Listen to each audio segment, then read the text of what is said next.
Good morning, dear students. Today we'll start with chapter 3rd, that is Goodwill, Nature and Valuation. Last time we had completed chapter number 2 of partnership, that is fundamentals of partnership. Hope so you don't have any doubts on that. In case if you are having a doubt, you are having my number, you can contact me immediately. Today we'll start a very important chapter again, that is chapter number 3rd of Goodwill, Nature and Valuation. Now question comes, what is Goodwill? What is actually Goodwill? Goodwill is basically known as something is an intangible assets. When we say intangible asset, which is invisible, which gives us an advantageous position where any individual or a firm can earn greater profits than their competitors. I have written all the points, I will put on the points. What is Goodwill actually? It is an intangible asset. Point number 1, hope so it is clear. Point number 2, which puts firm into an advantageous position. Point number 3, firm is able to earn greater profits. Now, say for example, if I say that if you are a businessman and you are providing right quality of goods at affordable price and customer is satisfied by paying the price to you, till the time the price is given by a customer and he is satisfied with the utility of that goods and services, he will remain with you, and that is your goodwill. Also it is clear. In partnership, Goodwill is dealt under AS 26, Accounting Standard 26. Let me clear you what is Accounting Standard 26. Accounting Standard 26 clearly states that Goodwill should be recorded in the books of account only when you are purchasing it, you are paying the money for that and you are purchasing from that. It means you had paid some money to acquire, to purchase the goodwill of any firm. Only then it will be recorded into the books of account. That what AS 26, that money or money's worth has been paid for purchasing that goodwill.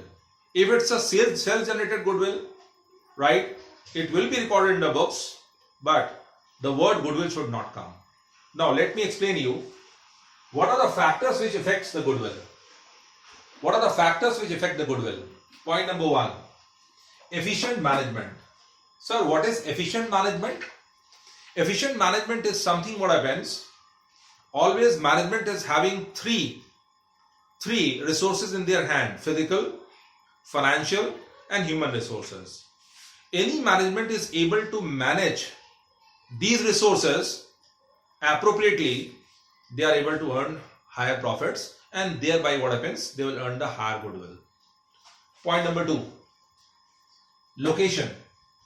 If your business is located in a favorable place, when I say favorable place, where footfall is more, centrally located, not in isolated, centrally located, then what happens?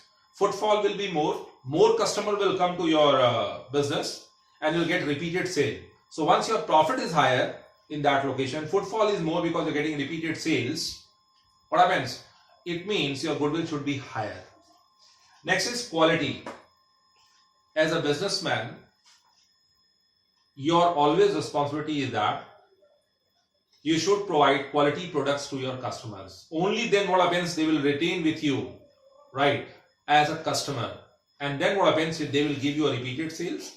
And once they get the repeated sales, you earn the higher revenues. And thereby what happens? Profit increases your goodwill into the market.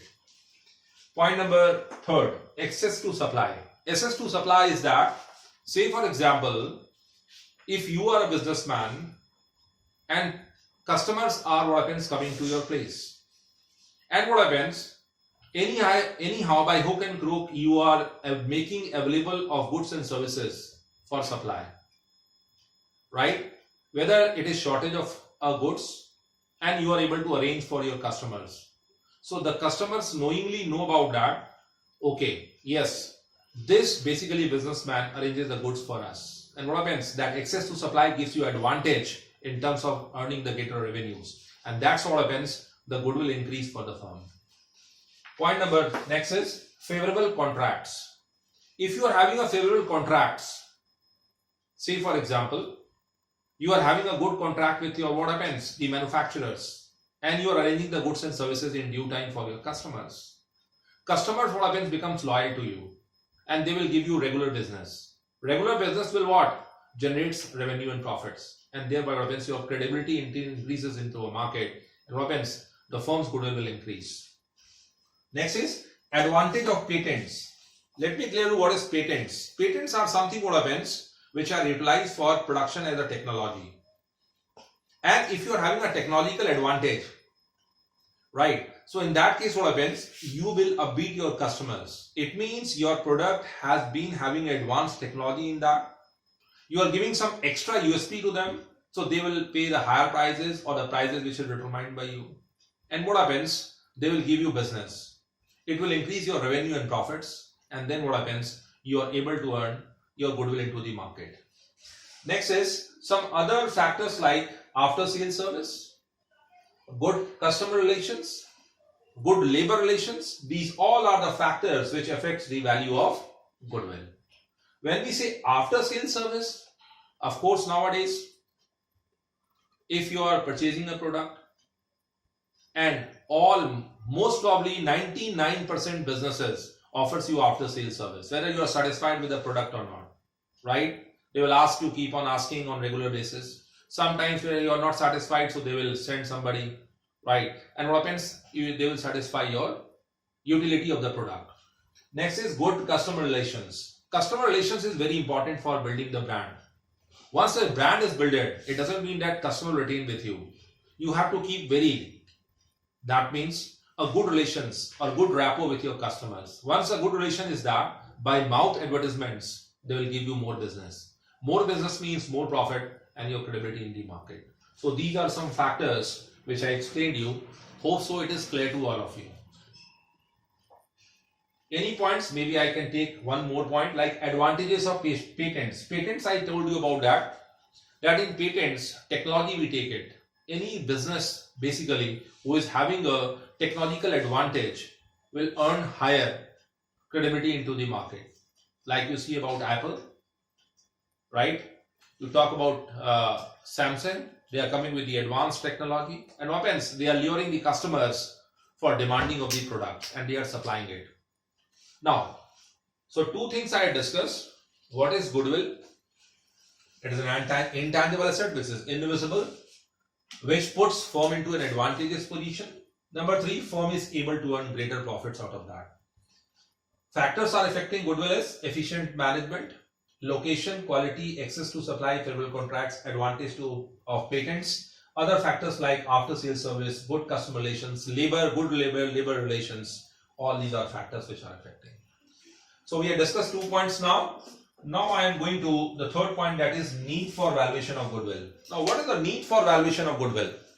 When we talk about need for valuation of goodwill, why it arises and why it is needed, there are 3-4 cases which I had put it on the board. One is when there is a change in profit sharing ratio, since we are not purchasing it, yes, goodwill should be valued. When the profit sharing ratio among the partners changes, say for example, X, Y and Z were the partners, they were sharing in the ratio of 5:3:2. With certain date, these partners decided that their profit sharing ratio will be 2:3:5. So in that case, what happens? Goodwill should be what? Valued. Maybe some partners will sacrifice, maybe some partner will gain. Next is admission of a partner. Whenever the new partner is admitted, so firm reconstituted. When we say firm reconstitute means it is what happens? Again rebuilding. So what happens? The ratio will be changed. All revised assets and liabilities will be there. Assets will be revalued. Liabilities will be what? Basically reassessed. In that case also what happens? In case of admission of a partner, what happens? We have to be value the goodwill. Next I am coming to retirement and death of a partner. Whenever there is a retirement or death of a partner, of course, some partner will gain, some will sacrifice. So in that case, what happens? Goodwill should also be compensated. Any partner who is sacrificing in terms of goodwill should be credited, and any partner who is gaining in terms of retirement or death, he should compensate his share of goodwill to the sacrificing partner. It means the outgoing partner, that is retiring or death partner. Again, the goodwill should be valued. Next is on amalgamation of two firms. What is amalgamation? It's purely what happens where the joint venture or the collaboration comes between the two firms. So one firm will take over to other firm doing the similar business. Again, what happens? We have to value the goodwill. Also, my explanation is clear to all of you. I am repeating again the need for valuation of goodwill. First is change in profit sharing ratio. Maybe the partner decided that from certain date they want to change their profit sharing ratio. And what happens in that case? What happens? X, Y, Z were the partners, and X, Y, Z decided from certain date that we will change our ratio from 5:3:2 to 2:3:5. In this case, Y will not sacrifice 5/10 minus 2/10. X will sacrifice and Z will gain minus 3/10. So in that case, goodwill should be compensated by, that means Z to X. So entry will be Z account debit to X account. In that case, valuation of goodwill will be there. Next is admission of a partner. When the partner is admitted into the firm, now what happens? Reconstitution take place. And when reconstitution take place, everything is to be revised. In that process, goodwill has to be revised. Assets to be revalued. Liabilities should be what? Reassessed. Next is retirement and death of partner. When the partner retires, or death. Death is a natural cause. Retirement, the partner will give you a due notice, and then what happens? He will retire from the firm. So what happens when the retirement or death takes place? So the outgoing partner is going in sacrificing the profit share. So the gaining partners, those who are the continuing partners in terms of retirement or death, they will compensate to the retiring or death partner. And last is on amalgamation of two firms. When the two firm makes a joint venture doing the same business, of course what happens when they join the hands, their assets and liabilities what? Get joined. So their goodwill will also get joined. In that case, what happens? Their value of goodwill will be increased. So in this cases, what happens? We need the valuation of goodwill. Hope so. I had covered the theory part, which is required for providing the base for the goodwill. In my next class, I will come with what the methodology through which what happens we can calculate the goodwill. Simply to say that, to make introduce about that,